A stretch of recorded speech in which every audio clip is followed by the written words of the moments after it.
یعنی قرآن کو وحی کیا، آپ کو اس سے پہلے نامعلوم تھا کہ کتاب کیا ہے؟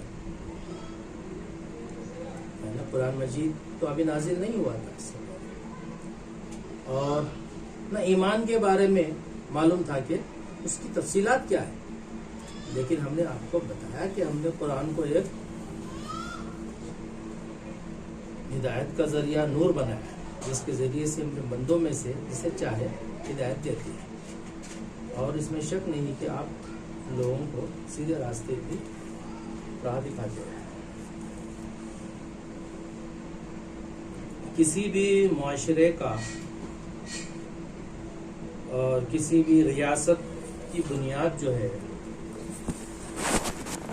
چاہے وہ معاشرہ کتنا ہی عدل والا معاشرہ ہو، چاہے وہ خاندان کتنا ہی پرسکون زندگی گزار رہا ہو، نہ معاشی تنگی ہے، اللہ تعالیٰ کے نزدیک وہ معاشرہ، وہ ریاست قبول نہیں. کیونکہ کسی بھی معاشرے کی اور ریاست کی جو بنیاد ہے وہ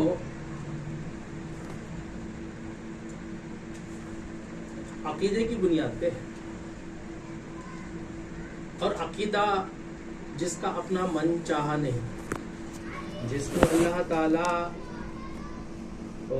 نبی بنانے کے لیے مقرر کر لیتے، اللہ تعالیٰ اس کے نسب کی تو حفاظت کرتے. کسی بھی نبی کے نسب میں نکاح ہی ہوتا دادا پرداداؤں سے، کہیں زنا نہیں ہوتا. اس کی تو حفاظت اللہ تعالیٰ کرتے ہیں اور نبی کو معصوم بناتے ہیں. لیکن نبی کو یہ سمجھ میں نہیں آتا جب تک اللہ تعالیٰ سے رابطہ نہیں ہوتا. وہ فطرتاً اپنی قوم کے غلط عادتوں کو غلط تو سمجھ رہا ہوتا، لیکن وہ ایک سہما سا رہتا، اڑتے رہتا، سب سے الگ رہتا. فطرتاً ہے یہ چیز، لیکن بولنے کی جرات اور ہمت ابھی پیدا نہیں ہوئی. اسی لیے اللہ تعالیٰ فرما رہے ہیں آپ کو بھی نہیں معلوم تھا کہ کتاب کیا چیز ہوتی، ایمان کیا چیز ہوتی، اس کی تفصیلات آپ کو تھوڑا ہی معلوم تھا. یہ ایمان مجمل ہے، یہ ایمان مفصل ہے. آمن الرسول بما انزل الیہ، نبی کو پہلے ایمان لانا پڑتا جو ان پہ اتر رہا ہوتا. نبی کو اپنا عقیدہ صحیح کرنا ہوتا پہلے. تو کوئی بھی خاندان، کوئی بھی معاشرہ، کوئی بھی ملک، فرعون کی جو حکومت تھی، وہ فرعون کی حکومت میں سب خوش تھے، کوئی ناراض نہیں تھا. صبح سے شام تک محنت کرانا، دماغی طور پہ تھکا دینا، اس کے بعد پسینہ ٹپکنے سے پہلے ان کا معاوضہ دے دینا، غریبوں کا خیال کرنا، یہ سب کچھ تھا اس کے پاس. اور جو چیز کی وہ دعوت دے رہا تھا، ابھی شعور لوگوں میں نہیں تھا. جب کتاب کیا ہے لوگوں کو معلوم نہیں، ایمان کیا ہے لوگوں کو معلوم نہیں، تو ایمان کی حفاظت کیسے کریں گے؟ تو لوگ تو خوش تھے.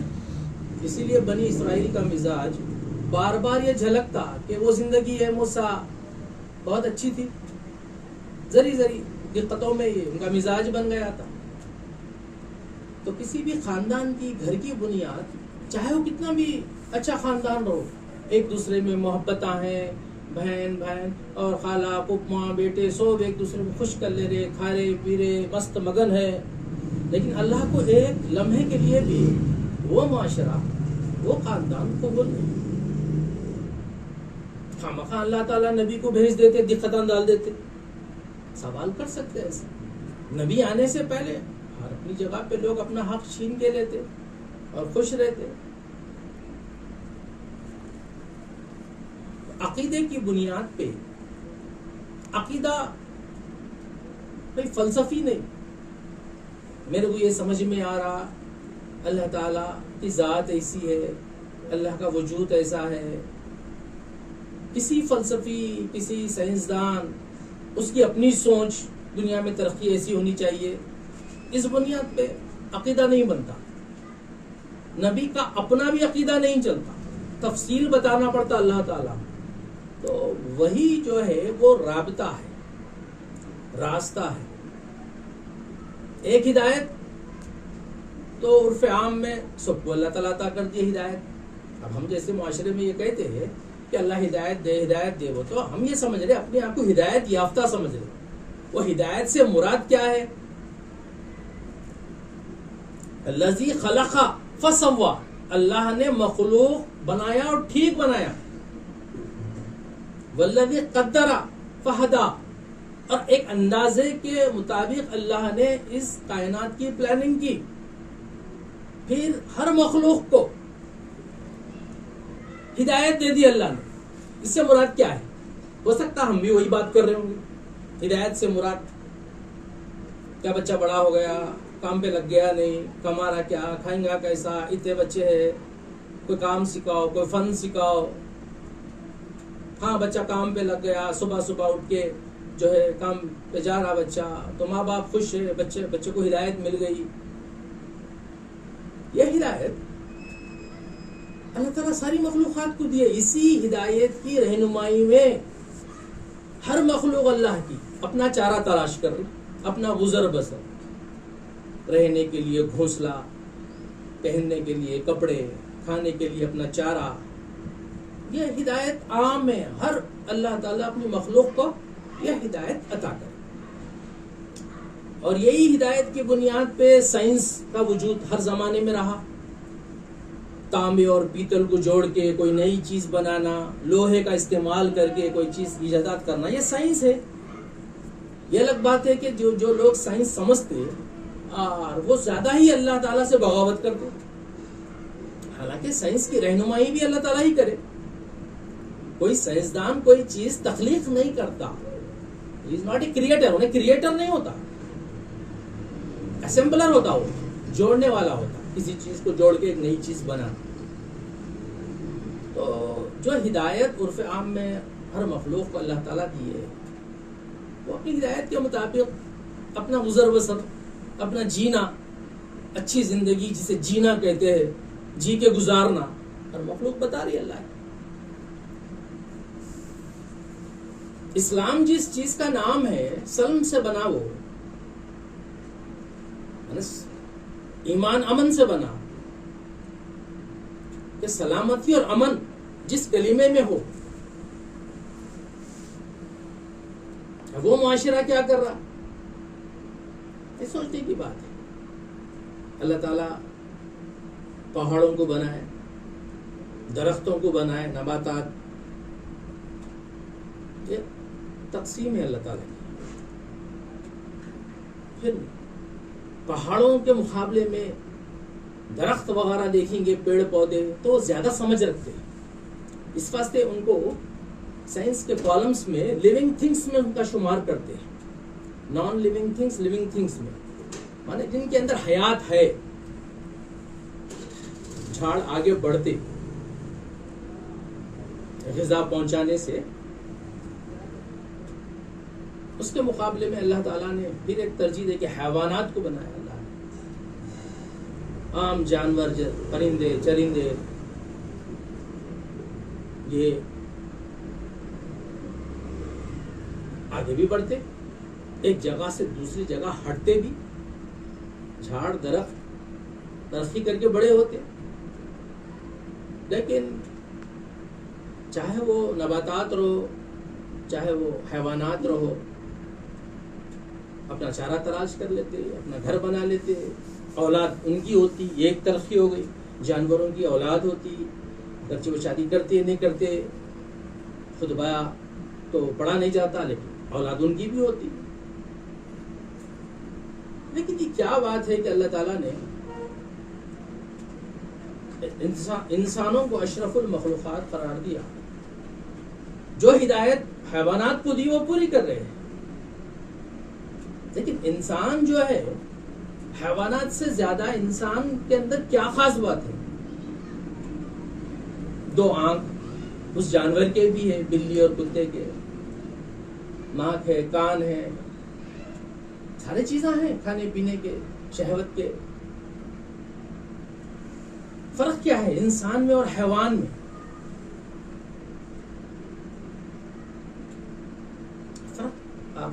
محسوس کریں گے تو وہ فرق ہے عقل کا. یہ اللہ تعالیٰ کی اتنی بڑی نعمت ہے عقل. بہت کم لوگ اس نعمت کو نعمت سمجھتے ہیں.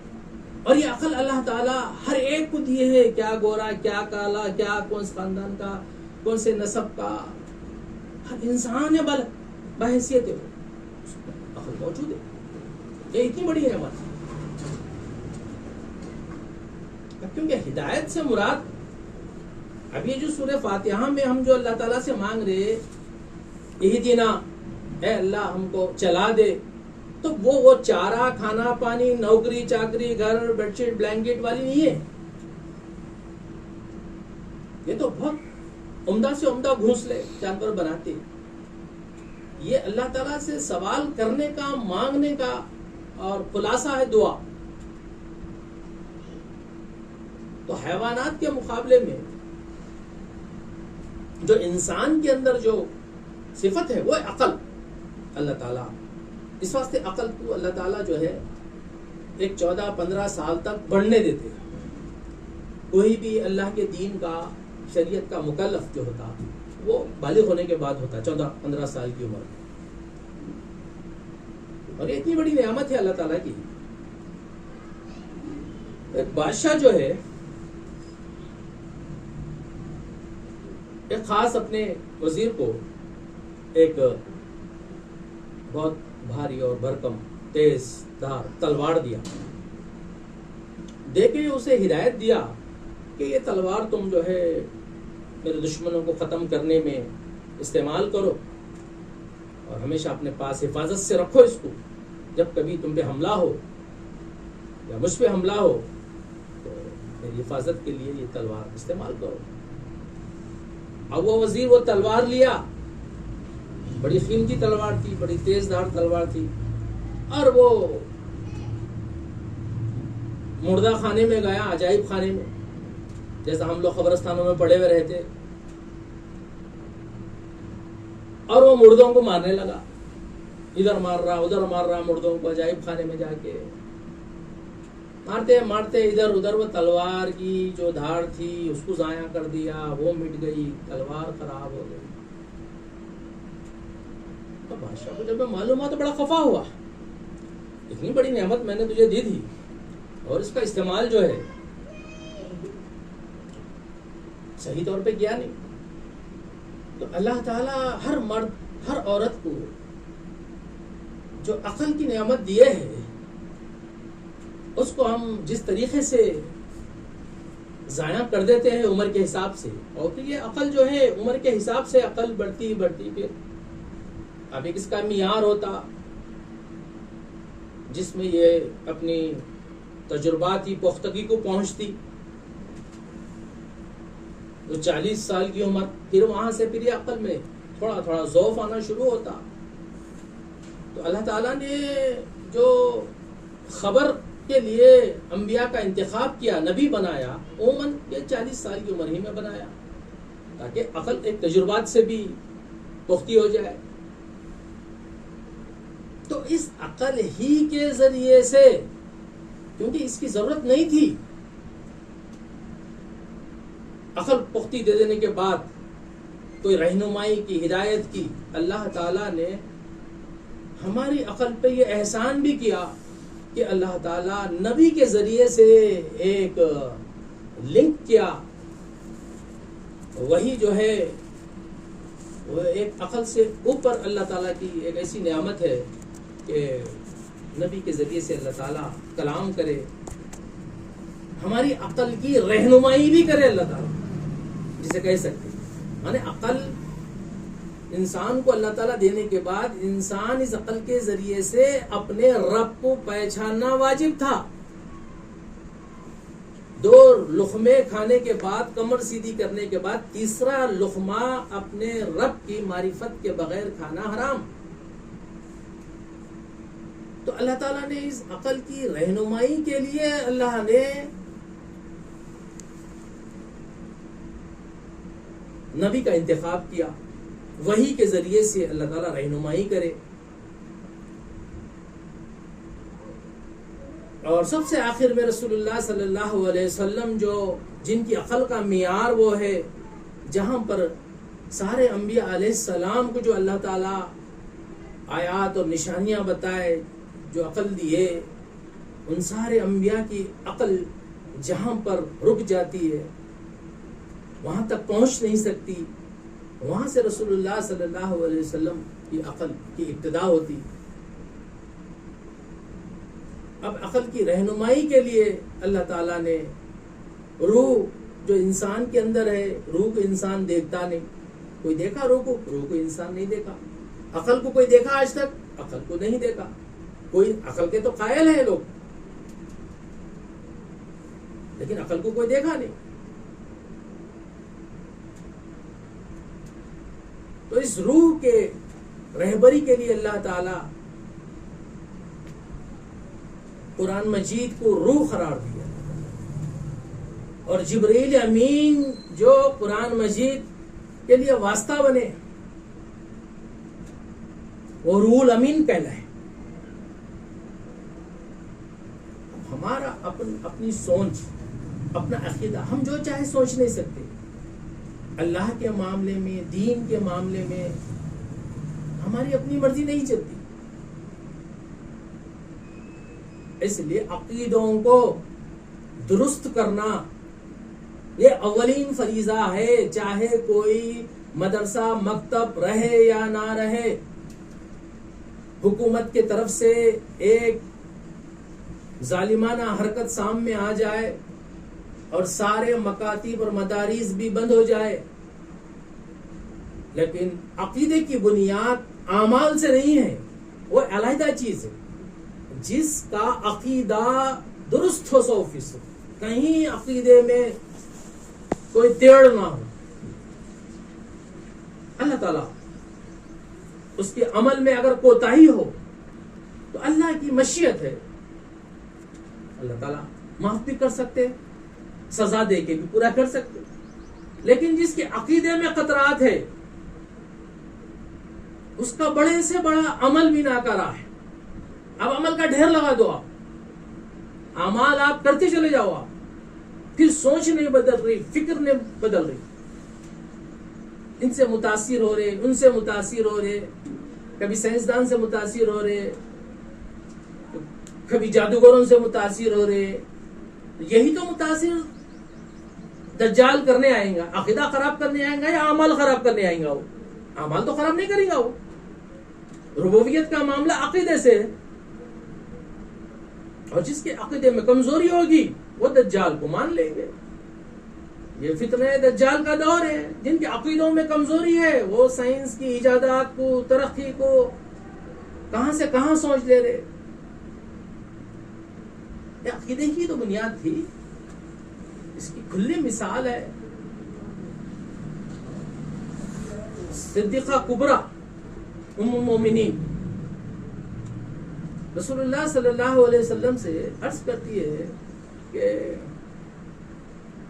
ایک صاحب جاہلیت کے دور میں بڑے نیکیاں کرتے تھے، بڑے غریبوں کو کھانا کھلاتے تھے، اچھے اخلاق کے تھے۔ یا رسول اللہ صلی اللہ علیہ وسلم ان کو اللہ تعالی فائدہ پہنچائیں گے کیا آخرت میں؟ نہیں، ان کا صلہ اس دنیا میں مل گیا ان کو جو ہے، کیونکہ انہوں نے کبھی یہ نہیں کہا اے اللہ میری مغفرت فرما، مجھے آخرت میں بخش دے۔ عقیدہ ان کا درست نہیں تھا، تو دنیا کا اچھے سے اچھا عمل رد ہو گیا۔ بدر میں کتنی تنگی تھی، کیسے حالات تھے، 313 بمشکل اکٹھے ہوئے تھے، ایک ایک فرد کی ضرورت تھی۔ ایسے میں ایک پہلوان قسم کا ایک شخص وہ آتا ہے، عرض کرتا ہے کہ میں بھی اس معرکے میں شریک ہونا چاہ رہا ہوں، مال غنیمت میں میرا بھی حصہ بن جائے۔ فرمایا کہ جو میں کلمہ اللہ کے پاس سے لایا ہوں اس کلمے کے تم قائل ہو، تم اس کی تصدیق کرتے ہو؟ فرمایا نہیں۔ تو فرمایا تمہاری ضرورت نہیں ہے۔ پھر چند لمحات کے بعد وہ آیا، سوچ لیجئے کہ میں اس میں شریک ہونا چاہ رہا ہوں۔ فرمایا تمہارا عقیدہ میرے کلمے کی بنیاد پر نہیں ہے، اسی لیے مجھے تمہاری ضرورت نہیں ہے۔ 3 مرتبہ اصرار کرنے کے بعد پھر جب وہ قائل ہوا، جب آپ نے اسے بھرتی کیا ناگوار حالات کے اندر بھی،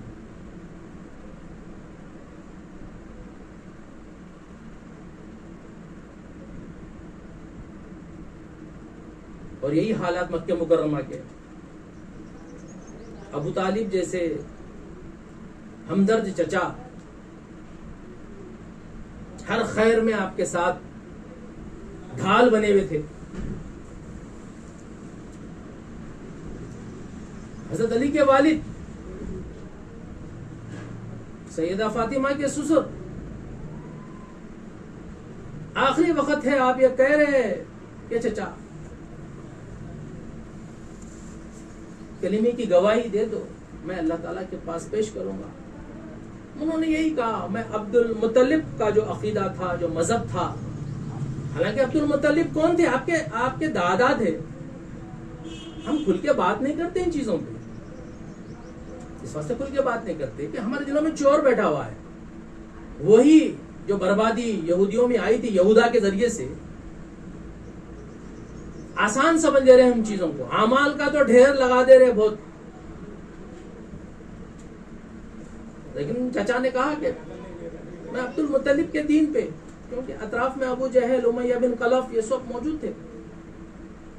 تو حضرت عباس آئے، فرمائے کہ بھتیجے تیرا چچا بہت حمایت کرتا تھا، ہمیشہ اپنا مال لٹایا، کچھ کام آئے گا اپنے چچا کو؟ تو انہوں نے کہا میرے چچا کو میں آگ میں لپیٹتا ہوا دیکھا، اس لپٹی ہوئی آگ سے میں نکال کے دوزخ کے بالکل اوپر کے حصے میں جہاں آگ کی لپیٹ کم ہو وہاں لایا۔ یہاں مطلب میرے چاچا دوزخی ہے، یہ بات طے ہو گئی، ان کا خاتمہ ایمان پہ نہیں ہوا۔ رسول اللہ صلی اللہ علیہ وسلم کے چچا کا خاتمہ ایمان پہ نہیں ہوا، وہ ذرائع کیا تھے؟ کیوں نہیں ہوا؟ کیا ضد تھی؟ عبد المطلب کے مذہب پہ انہوں نے خاتمہ کیا۔ اب سوچئے جب یہ حقیقت ہے، اب ہمارے اپنے اپنے ماحول کا، خاندانوں کا کیا حال ہے؟ لاپرواہی میں ڈال رہے ہیں، بچوں کی تعلیم و تربیت میں اور معاشرتی زندگی میں کن کن چیزوں سے جو ہے عقیدہ خراب ہوتا، گویا ایمان خراب ہوتا، وہ چیز بتانا نہیں چاہتے۔ وہ چیز سے ہم یہ سمجھتے ایمان جب ہو گیا تو خرابی نہیں ہوتا، حالانکہ غلط بات ہے۔ خاتمہ کن کن الفاظ سے، کن کن کی صحبتوں سے خراب ہوتا خاتمہ، یہ پرفتن دور ہے۔ آپ کو 72 فرقے نظر آ جائیں گے اس کے اوپر، اعمال کی بنیاد پہ ان سے اختلاف کسی سے نہیں ہے، عقیدے کی بنیاد نظریات پہ ہے۔ عقیدہ وہ چیز ہے، صلح کر لے کے اچھی زندگی گزار سکتے تھے مکہ مکرمہ میں، لیکن اللہ تعالیٰ نے 2 ٹوک بات کہہ دی، میں جس معبود کی عبادت کا تمہیں حکم دے رہا ہوں، اے مشرکین مکہ، تم اس کی عبادت نہیں کر سکتے، اور تمہارے مورتیوں کی میں عبادت نہیں کر سکتا۔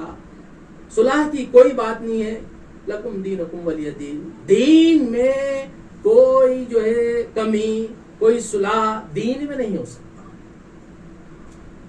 دوسری چیزوں میں ہو سکتا لیکن دین میں نہیں ہو سکتا۔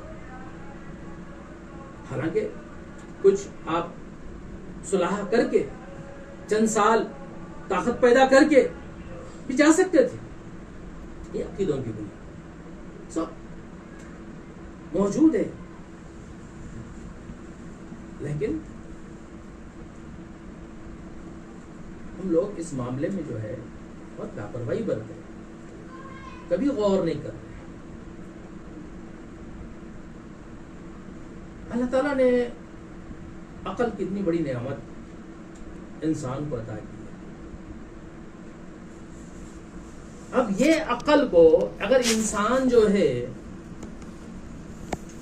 استعمال نہیں کرے گا، عقل کو کمزور کر لے گا، حالات میں گھڑ جائے گا، بالکل اپنی سوچ و فکر فلسفانہ بن گئی تو ٹیڑھی ہو گئی.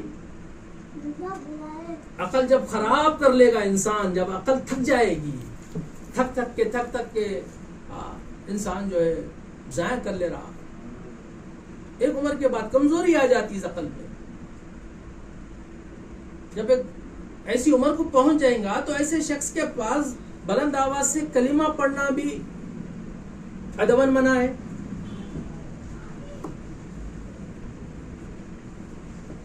اب وہ طالب علم جو کہلاتے، جو فرشتوں کے پر پہ بیٹھ کے مدارس گئے، علم دین کی طلب میں مارے پھرے، گرد و غبار ان کے چہروں پہ، طالب علم تو ایسے ہوتے. عبداللہ ابن عباس رضی اللہ تعالیٰ عنہ کو یہ معلوم ہوا کہ رسول اللہ صلی اللہ علیہ وسلم کی ایک حدیث بیان کرنے والے ایک صحابی کہیں دور ہوئے، معلوم ہو گیا کہ براہ راست میں ان سے جا کے سنوں. تو وہ کئی دن کا سفر کر کے گرد و غبار میں آلود ہو کے وہ پہنچے اس مقام پہ. جب وہ آرام کر رہے تھے تو باہر ہی وہ رات میں آرام کر لیے، لیٹ گئے عبداللہ ابن عباس. طالب علم تو کبھی ایسے ہوتے تھے.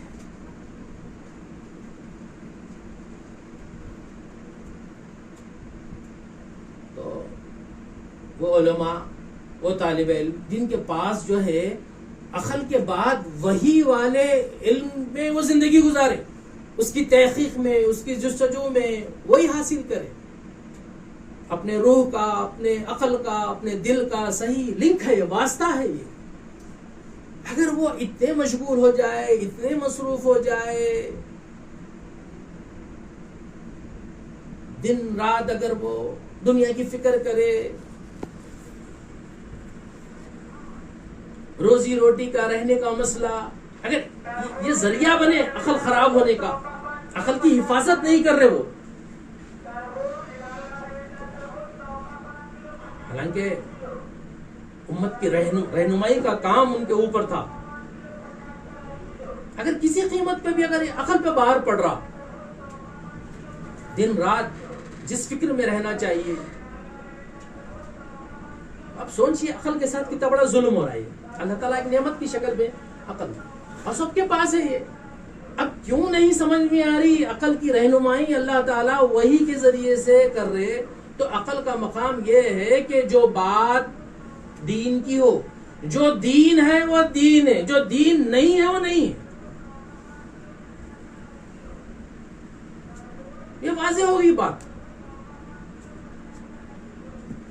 جو دین نہیں ہے یا تو پھر وہ بدعت ہے، ایک نئی ایجاد ہے. اگر دنیا کی کوئی نئی ایجاد ہے تو وہ سہولت کا ذریعہ ہے. اب یہ حلال ہے یا حرام ہے یہ معلوم کریں گے. کوئی نئی ایجاد ہو گئی، کوئی نیا شربت نکل گیا، کوئی نئی جو ہے ٹیکنالوجی نکل گئی، تو اس میں یہ معلوم کریں گے کہ یہ حلال ہے یا حرام ہے. لیکن دین میں کوئی نئی چیز نکل جائے گی تو یہ حلال حرام والی بات نہیں ہو گئی، یہ تو تحریف دین والی بات ہو گئی ہے. یہ تحریف دین والی بات ہو گئی، یہ تو بدعت ہے جو دین میں داخل ہو گئی. اس لیے پہلا فریضہ یہ ہے کہ عقیدوں کی بنیاد پہ اپنے گھر کی تعمیر ہونی چاہیے، ایک ریاست کی بھی تعمیر ہونی چاہیے. ورنہ اللہ تعالیٰ اس خوشحال ریاست کو بھی، کشمیر میں کیا نہیں تھا؟ کشمیر ایک جنت کا ٹکڑا، ایک خوشگوار علاقہ، بہت چین اور آرام سے رہ رہے تھے چند سال پہلے وہاں کے لوگ.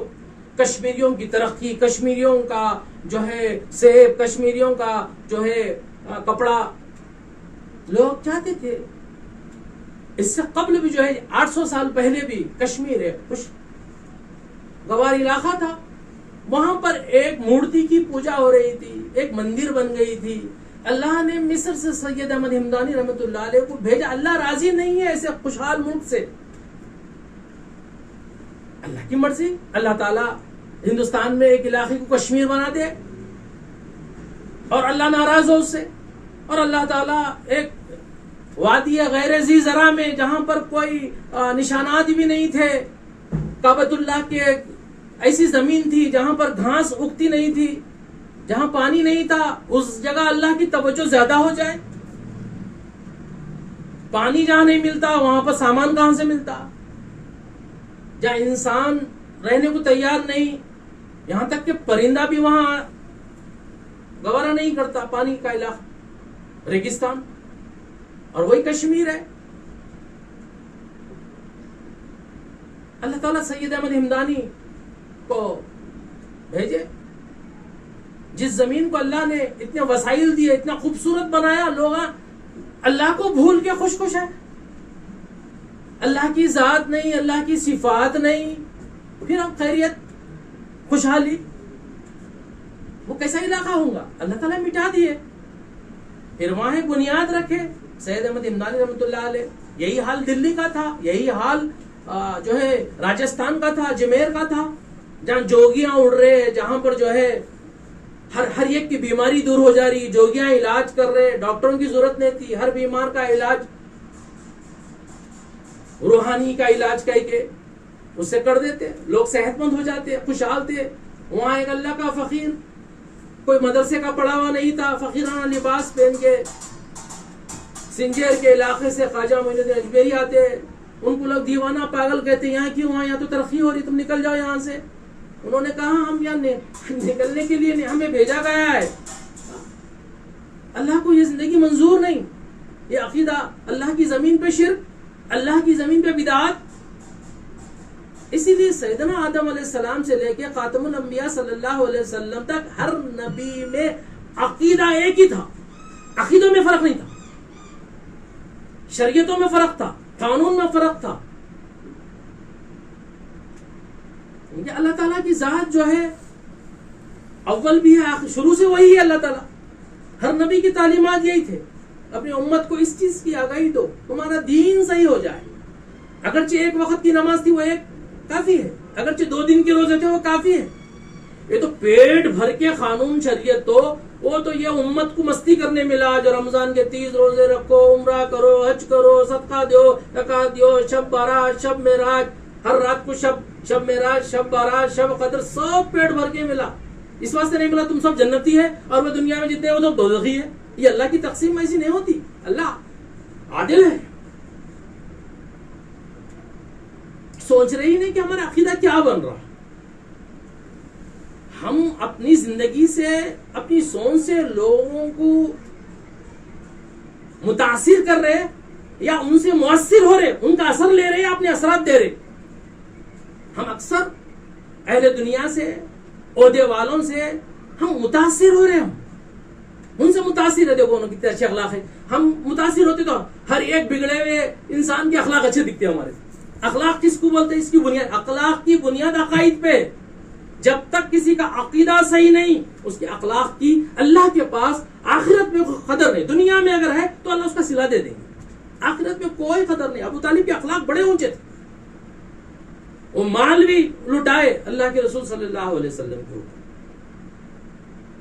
لیکن اللہ کے پاس کوئی قدر نہیں ہے, چاہے نبی کا چچا ہو. اللہ نے ابراہیم کو دوست نہیں بنا علیہ الصلوۃ والسلام, ابراہیم نے اللہ کو دوست بنایا, اللہ کے خلیل. اور اس راستے میں ان کا عقیدے کی بنیاد اللہ قرآن مجید میں رکھے, ان کی ترتیب سوچ کو اللہ تعالیٰ 7ویں پارے میں نقل کرے. رات میں ستارے کو دیکھے تو وہ کیا بولے, رب ہے بولے. چاند کو دیکھے تو کیا بولے, وہ رب ہے بولے. یہ عقیدے کی, یہ سوچ عقل کی بنیاد ہے. یہ عقل سے وہ کیا سوچے. رب جو ہوتا وہ چمکدار ہوتا, رب جو ہوتا وہ بڑا ہوتا. اور یہ عقیدہ تھا رب جو ہوتا وہ فنا نہیں ہوتا. انہوں نے انکار کیا. اپنی امی ابا سے پوچھے, وہ متاثر نہیں ہوئے. آخر میں وہ بڑے بڑے امتحانات دیے ابراہیم خلیل اللہ عقیدے کی بنیاد پہ. اس واسطے ابراہیم علیہ السلام کی امت ہی نہیں ہے کہیں, ہر نبی کی امت ہے. ابراہیم علیہ السلام کی امت ہی نہیں ہے, قوم سے خطاب ہی نہیں ہے ان کا. جو خطاب قوم کا وہ کفر و شرک کا ہے. اپنے بھتیجے لوط کو اور اپنی اہلیہ سیدہ سارہ کو، بس یہ دو ہی تھے ان کے ساتھ. وہ لے کے خوشگوار علاقے میں آ گئے تھے فلسطین میں، جہاں باغ و بہار، جہاں پھل میوے خوشحال علاقہ تھا. لیکن اللہ تعالی کی توجہ مکہ مکرمہ اس کو آباد کرنا تھا. پھر وہاں سے وہ اپنی دوسری بیوی سیدہ ہاجرہ کو لا کے چھوڑے. لیکن ابراہیم علیہ السلام جو ہے اپنی قوم سے خوش نہیں تھے، اپنے گھر سے خوش نہیں تھے، عقیدے کی بنیاد پہ. اللہ تعالیٰ کے تعلق سے یہ عقائد رکھنا ہے. اب اپنے ابا کے لیے وہ مغفرت کی دعا کرتے تھے. اللہ تعالیٰ سوال بات کی علماء بھی اٹھائے اور ہر زمانے کے لوگ اٹھائے. پھر ابراہیم علیہ السلام کو اللہ تعالیٰ ان ابراہیم حلیم اواہ منیب، یہ تین الفاظ اللہ نے کہے. ابراہیم حلم والے تھے، برداشت کرنے والے تھے، اور جو ہے ابراہیم علیہ السلام جو ہے آہ گزر تھے، آہ کرنے والے تھے، سسکیاں لے کے رونے والے تھے، اور خوب اللہ کی طرف رجوع کرنے والے تھے. پھر ابراہیم اپنے والد کے تعلق سے کیوں دعا کرتے تھے مغفرت کی؟ اللہ تعالی ابراہیم علیہ السلام کو روک دیے عقیدوں کی بنیاد پہ. تمہارا والد اللہ کا دشمن ہے ابراہیم. ابراہیم کے لیے جائز نہیں ہے کہ اپنے ابا کے لیے مغفرت کی دعا کرے. اتنا صاف ہے قرآن مجید، بالکل صاف ہے، دو ٹوک ہے.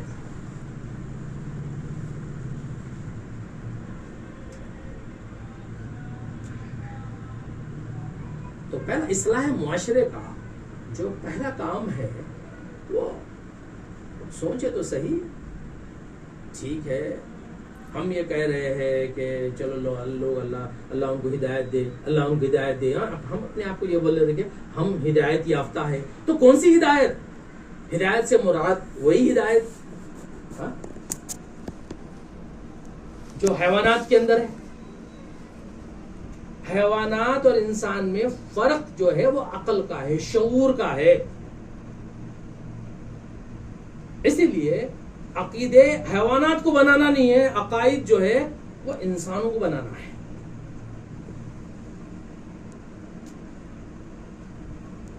اسلامی عقائد بڑی بڑی کتابیں ہیں اس کے اوپر، کوئی چھوٹا موٹا کتابچہ نہیں ہے. امام طحاوی کی جو چھوٹی سی کتاب ہے اس کی شرح کرنے بیٹھ جائے، عقیدوں کی بنیادی پہ ہے. کچھ تو وجہ ہوگی. کیا سوچنا چاہیے، ہم کیا سوچتے رہے اللہ تعالیٰ کے تعلق سے.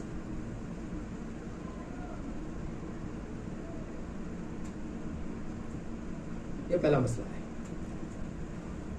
جس گھر کا، جس خاندان کا، یہ مت بتائیے کہ ہم بہت خوش ہیں، ہم بہت خوشحال ہیں، ہم کھا رہے پی رہے، پورے بچے کما رہے، سب بچے اندر بھی ہے باہر بھی ہے، سب چلے گئے، خوشحالی آ گئی، پورے بچوں کی شادیاں ہو جاتے، پوترے نواسے گود میں لے کے دکانوں پہ پھر رہے ہیں، بسکٹاں کھلا رہے ہیں. عقیدوں کی فکر ہی نہیں ہے. ایمان چلے گیا آپ کے گھر سے، بگڑ گئی، نسل بگڑ گئی. آپ کا پہلے جائزہ لیجیے، آپ کو ہدایت ملی نہیں ملی. ہدایت سے مراد کون سی ہدایت؟ یہ چلتا وہ چلتا، وہ کچھ بھی نہیں چلتا. دین میں کچھ نہیں چلتا. عقائد کے معاملے میں کچھ چلتا ہی نہیں. بڑے بڑے اللہ والوں کے اوپر تنقید، یہ آخری دور کی علامت ہے. یہ بڑے بڑے اہل اللہ پہ تنقید، بنیاد بنا رہے ترجمہ قرآن، تفسیر قرآن. اس بنیاد کے اوپر بڑے بڑے اہل اللہ جن کے ہاتھوں پہ 90 لاکھ لوگ توبہ کرے. خاتمہ خراب ہونے کی علامت ہے. آپ کا عقیدہ خراب ہوتا ہے. یہاں سے عقیدہ خراب اللہ والوں سے جنگ کرنے سے ہوتا. آپ کے جیسا نہیں بننے سے، خوشحال نہیں بننے سے آپ تنقید کر دے رہے. اللہ کے فقیرانہ لباس پہ آپ تنقید کر دے رہے. یہ سوچنے کی بات ہے. یہ ایک ایسا مرض ہے ہمارے پاس عجیب مرض ہے. ایک پیشنٹ کو کسی ڈاکٹر کے پاس لے کے گئے. ایک خاتون تھی, اور ڈاکٹر بڑے تجربے کار ڈاکٹر تھے. وہاں جا کے بچی کو بتایا کیا ہو رہا, دیکھو ذرا بچی کو کیا کیا پرابلم ہے. سمجھے خالی بخار جاڑا ہوں گا. تو ڈاکٹر صاحب جو ہے چٹھی پہ لکھتے چلے گئے, کہ بتاتے چلے گئے کہ خون ٹیسٹ کرے, یہ کرے. آپ کے بچی کو جو ہے یہ بخار معمولی بخار نہیں ہے, یہ کچھ آثار نظر آ رہے ٹائیفائڈ کے. تو سب مل کے بیٹھ کے بولے الحمدللہ, نہیں ٹائیفائڈ نہیں ہے, اور ایک یورین ٹیسٹ بھی کرا میں, اس میں یہ معلوم ہو رہا کہ السر وغیرہ کوئی ایسا پرابلم بھی ہے. الحمدللہ ثم الحمدللہ. میں بولے نہیں, کون یہ بتا رہا کہ کچھ سمٹمز ہے, کئی قسم کا کینسر ہوتا آپ کے بچی کو, جو بغل میں جو یا گلے میں جو پھوڑا آ رہا, اس سے کینسر ٹیومر نظر آ رہا. الحمدللہ سب الحمدللہ. ڈاکٹر گھبرا گیا, بولا کہ میں اب تک تو جو ہے دوسرے اعضاء جوہر چیک کر کے بول رہا تھا کہ ٹائیفائڈ ہے, کینسر ہے.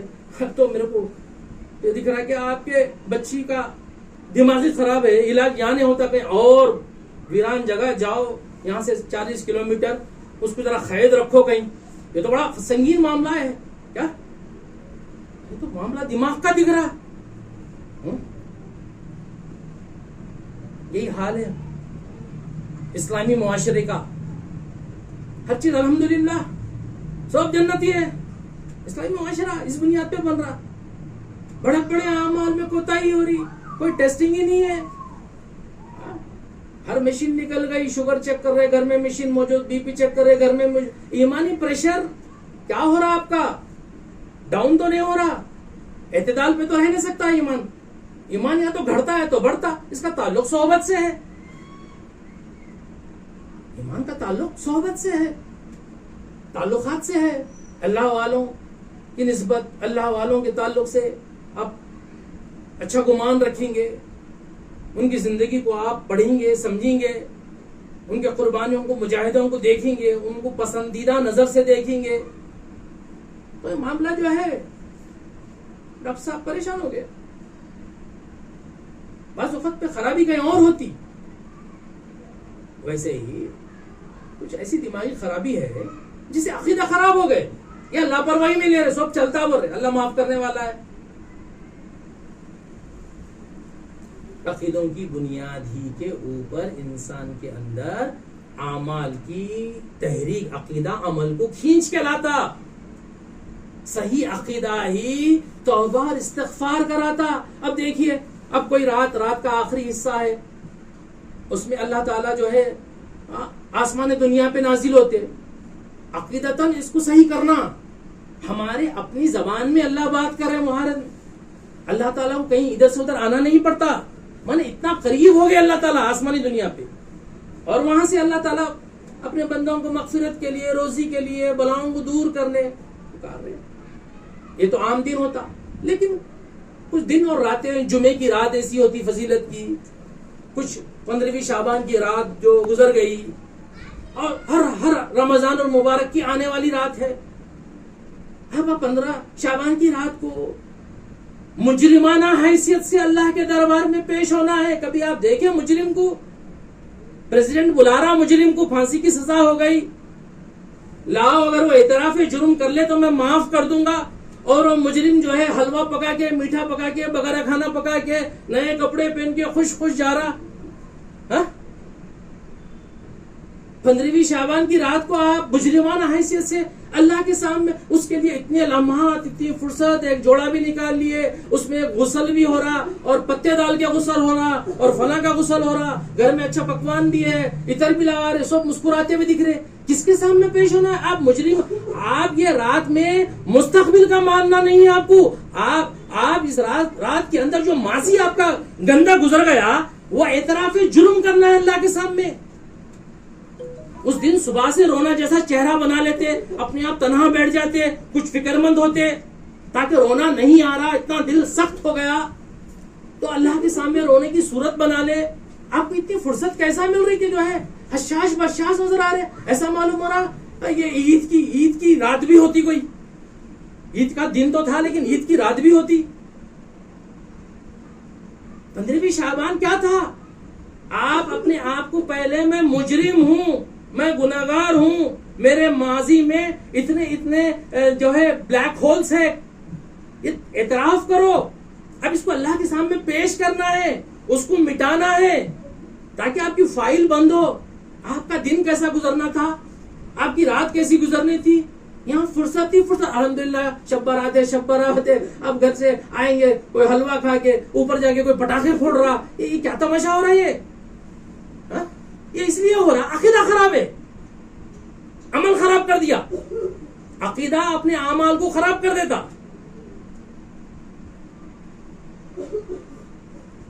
کہیں کوئی مجرم تو ایسا نہیں ہوتا, کہیں بھی بلایا کوئی معاف کرنے تو اعتراف کر لیتا, یہ میں سے غلطیاں ہوئے, آئندہ نہیں کروں گا. اللہ کے سامنے توبہ کا یہی مطلب ہے, پلٹنا, تائب ہونا. وہ توبہ قبول کر کے تواب ہے. توبہ تم بھی اس واسطے تم تائب بن جاؤ, تم بھی, تمہارا نام بھی تواب, اللہ کی صفت بھی تواب. ایسا نہیں ہو رہا, سالہ گزر جا رہے, اس پہ ہم راضی نہیں ہیں, ہم کو مزہ نہیں آ رہا ایسی چیزوں سے.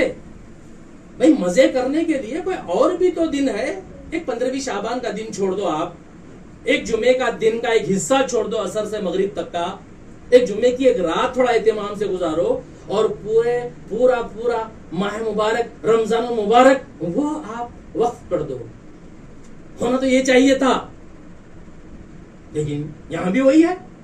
دسہرا دیپاولی ایسا ہی گزر گیا, ایسا ہی گزر کے جانے والا ہے. پر عیشتوں کی فکر ہے, اس کے لیے اللہ تعالیٰ نے جو ہے جو نعمت عقل دی ہے وہ اس کو آپ ٹھوک ٹھوک کے جو کمزور کر لے رہے, جو رگاں آپ کے کمزور ہو گئے تو عقل کمزور, جب تو معذوری میں آ جاتے آپ, اب کیا کہنا بھائی, کیا بولنا. حالانکہ اس وقت پہ بھی اپنے عقیدے کو محفوظ کرنا آپ, اسی لیے کہ اس وقت پہ بھی طلاق جو ہے آپ غصے میں رہو تب بھی پڑ جاتی, ہنستے ہوئے بولو مذاق میں تب بھی پڑ جاتی. تو ایسے ہی عقیدہ جو ہے وہ آپ ایسے کمزور مت بن جاؤ, وہ نعمت عقل کو ضائع کر کے کہ ایمان کے بجائے کفر پکڑے. اور سب کی تمیز ہے, اچھے برے کی, ہر چیز کی سب تمیز ہے. پکوان کیسا ہونا چاہیے, کھانے میں کیا ہونا, مرچی, سب کی تمیز ہے. ایک تمیز نہیں ہو رہی تو یہ حق اور باطل کی نہیں ہو رہی, عقائد اسلام کی نہیں ہو رہی. اس لیے اس کی پہلی فکر کرے, معلوم کرے, حاصل کرے. گزشتہ میں نے اتوار کو رسول اللہ صلی اللہ علیہ وسلم کی ایک معاشرتی زندگی کے اوپر کچھ تفصیل بتائی تھی. اس میں تذکرہ آ گیا, چھڑ گیا ام المومنین صدیقہ عائشہ. اس عقیدے کی بنیاد کو آپ جوڑ لیجئے. ام المومنین صدیقہ کی جو پیدائش ہے وہ رسول اللہ صلی اللہ علیہ وسلم کی نبوت کے 5ویں سال ہے. مانے آپ جب پیدا ہوئی تو آپ کے گھر میں اپنے ابا ابو بکر صدیق صحیح عقیدوں کی بنیاد پہ موجود تھے. وہاں سے آپ کی ابتدا ہوتی. کیوں؟ اس لیے کہ ساری دنیا, پوری دنیا کے اندر کوئی ایک عورت کی آپ کامل مثال نہیں پیش کر سکتے. اللہ تعالیٰ نے ایک خاتون کو ایک کامل بنایا پیدائش سے لے کے, اور اس کو امہات المومنین میں شمار کیا. ان کی سیرت محفوظ ہے پوری, اور وہ رسول اللہ صلی اللہ علیہ وسلم کی محبوب ترین تربیت یافتہ بیوی ہے.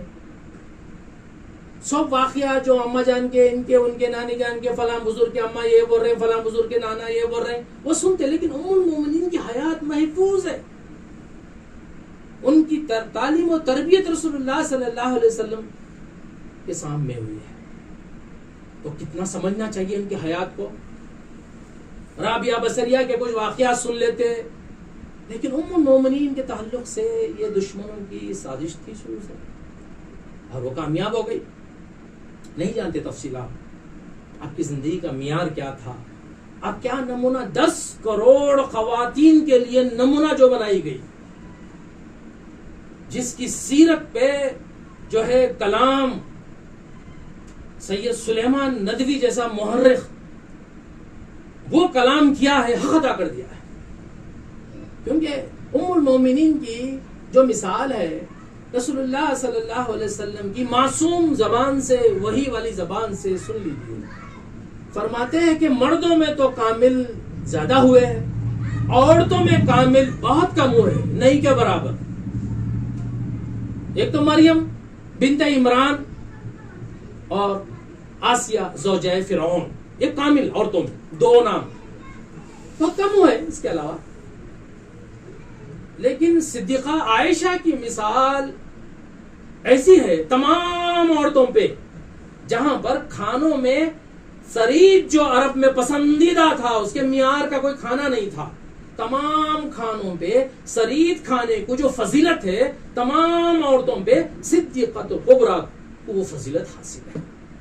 ان کے معیار کو کوئی پہنچتا اسی لیے نہیں کہ اگر نسب کے حساب سے فاطمہ تو زہرا ہے، تو فاطمہ کا انتقال تو رسول اللہ صلی اللہ علیہ وسلم کے وفات کے 6 مہینے کے بعد ہو گیا تھا. اور ازواج مطہرات میں سے ایسی کامل علم والی کوئی تھی نہیں جن کی زندگی کو اللہ نے دین کے لیے وقف کیا. عورتیں سمجھے، خواتین یہ سمجھے کہ انہوں نے دنیا سے کیا حاصل کیا. 9 سال کی عمر میں وہ رخصتی ہوئی ان کی نکاح کے بعد، 9 سال تعلیم نبوت سے آراستہ تھی.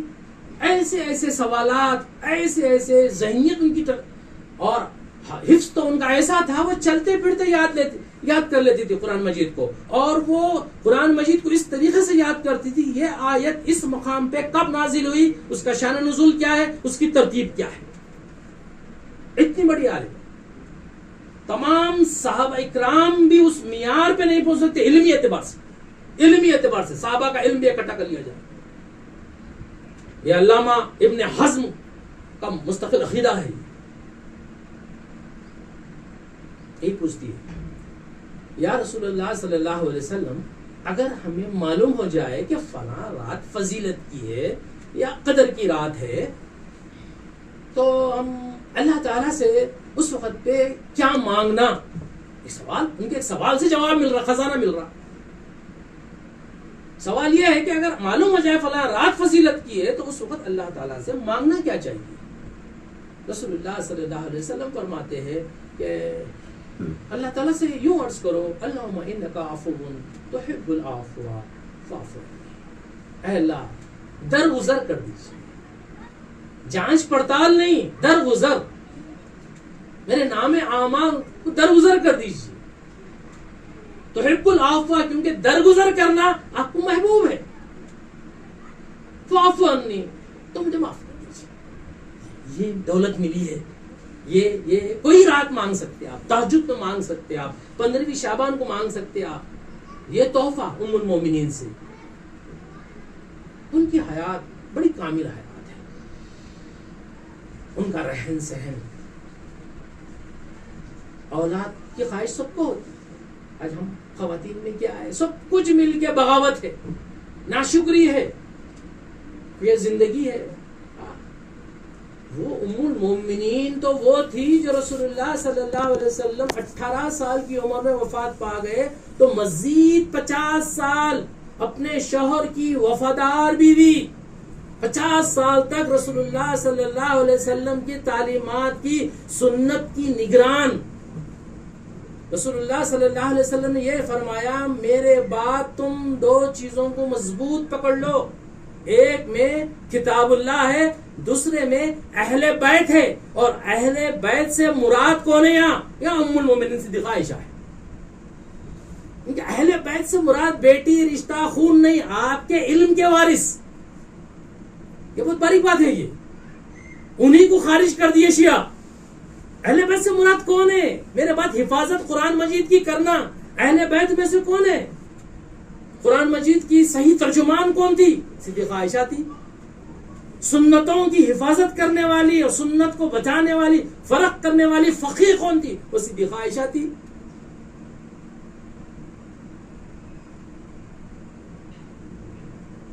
تو ام المومنین کی جو زندگی ہے، جو حیات ہے، وہ عورتوں کے لیے بڑا پرسہ ہے، دلاسا ہے، تسلی کا سامان ہے.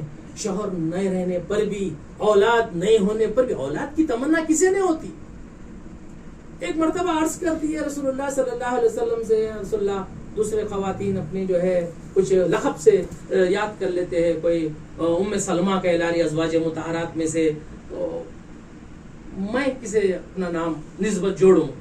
تو تمہاری بڑی بہن اسما کا جو بیٹا ہے عبداللہ بن زبیر، تم ان سے اپنے آپ کو منسوب کر لو.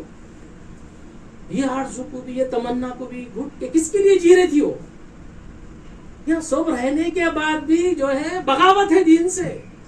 یہی اس کی وجہ کہ الحمدللہ ہم سب خیریت سے ہیں، ہم سب جنتی ہیں، ہم سب صحیح ہے، ہم بہت جو ہے مسائل کے اندر ہیں، بڑے غمگین ہیں. اگر بیٹیاں اگر اپنی ام المومنین کے حالات نہیں سمجھیں گے، اپنی اصلاح کیسے کر لیں گے؟ خود بخود کر لیں گے. اپنے کو دل میں آ رہا ہے روز روزہ رکھ لیا، اب سمجھ رہے ہیں ہم بہت عبادت گزار بن گئے. اپنے کو دل میں آ رہا ہے کہ جو ہے ہم جو ہے بڑی قربانیاں دے رہے، ہم 2 ٹائم کا کھا رہے، تو وہ اپنے آپ کی اصلاح کیسے ہوتی؟ اصلاح تو وہاں سے ہوتی. ام المومنین کی حیات مکمل پڑھنا چاہیے، سمجھنا چاہیے، پوچھنا چاہیے، ذوق ہونا چاہیے. اب 50 سال تک کیا کرتی رہی؟ یہاں تک کہ حجر مبارک وسیع ہوتا تھا، مسجد نبوی تک چلے جاتا تھا، صحابہ کرام کا ہجوم آتا تھا. اب ان کو دقت آتی تھی تو وہ اپنی بہن اور اپنی بھانجیوں کو، بچوں کو لے کے گود میں دودھ پلا کے رضاعت کا رشتہ جوڑتی تھی تاکہ پردے میں دقت نہ ہو. ایک مدرسہ تو وہ بھی چلائی، الباقیات صالحات، اس انداز سے چلائی ہے وہ. اب وہ جو اپنے بہن اور بھانجوں کی وہ جو چھوٹے بچے دودھ پی کے رضاعت کا رشتہ قائم ہوتا تھا، وہ ان کے سامنے نکلتے تھے. ادھر باہر صحابہ کا ہجوم ہوتا تھا، ام المومنین سے فتوا لیتے تھے، کئی فتاوے ان کے موجود ہیں. اسی لیے مسند عائشہ ترتیب دینی پڑی، 2210 حدیث ان کی راویہ ہے بہت بڑی. آج ہماری عورتوں کا کیا ہے؟ کوئی مدرسے میں پڑھی بھی نہیں تھی. پھر یہ پوچھ کے معلومات کر کے یہ علم حاصل کرنا، علم کی طلب، اور پھر انداز زندگی ایسے کہ کپڑوں کا استعمال دیکھ لو، غذا دیکھ لو، دولت کی تقسیم دیکھ لو. بھول جاتی تھی صبح سے شام تک 1 لاکھ درہم غربۂ مدینہ میں تقسیم ہو رہے. اما جان جو ہے آپ افطار کو کچھ منگا لیتی، فرمایا اب بول کے کیا فائدہ، چھوڑ، اپنے افطار کے لیے یاد نہیں. یہ معیاری زندگی ہے.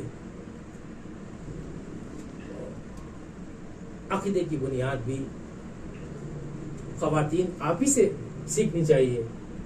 اللہ تعالیٰ ہمیں جو ہے رسول اللہ صلی اللہ علیہ وسلم کی اس محبوب ترین جو آپ کا سب سے بڑا ورثہ ہے جو چھوڑ گئے ہیں امت کے لیے، امہات المومنین صدیقہ عائشہ رضی اللہ تعالیٰ عنہ کی حیات سے ہمیں عقیدہ اور اعمال سیکھنے کی توفیق عطا کرے، اور جو ہے اللہ تعالیٰ ہمیں صحیح عقیدوں کی بنیاد پہ اللہ تعالیٰ سے ہدایت مانگنے والا بنا دے، ہدایت کی دعا کرنے والا بنا دے.